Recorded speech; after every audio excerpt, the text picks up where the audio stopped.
তুমি আইফোন নিয়ে দাঁড়ালে তোমায় কেউ দেখবে না, সবাই আইফোনটাকেই দেখবে। কিন্তু ইলন মাস্ক যদি আইফোন নিয়ে দাঁড়ায়, তবে আমার মনে হয় না কেউ আইফোনটাকে দেখবে, সবাই ইলন মাস্ককেই দেখবে। ঠিক তেমনি তুমি 20,000 টাকার ব্র্যান্ডের টি শার্ট পরলেও তোমায় কেউ দেখবে না, কিন্তু ঋত্বিক রোশন যদি বাজারের ফুটপাত থেকে 200 টাকার গেঞ্জি পরেও ঘোরে না, আমার মনে হয় সবাই ঋত্বিককেই দেখবে। বুঝলে না? অ্যাকচুয়াল ব্যাপারটা হলো, ব্র্যান্ডের পেছনে না ছুটে নিজেকে ব্র্যান্ড বানানোর চেষ্টা করো।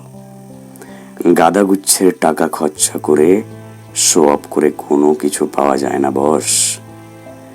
বাবা মায়ের থেকে দামি জিনিস কেনার জেদ না করে নিজেকে এমন জায়গায় নিয়ে যাও যাতে তোমার ব্যবহার করা ছেঁড়া রুমালও নিলামে একদিন 1,00,000 টাকায় বিক্রি হয়। শো অফ তারাই করে যাদের ভেতরটা ফাঁপা, সেজন্য তারা বাইরের দিকের চকচকে জিনিসটাকে দেখাতে চায় আর মানুষের দৃষ্টি আকর্ষণ করতে চায়।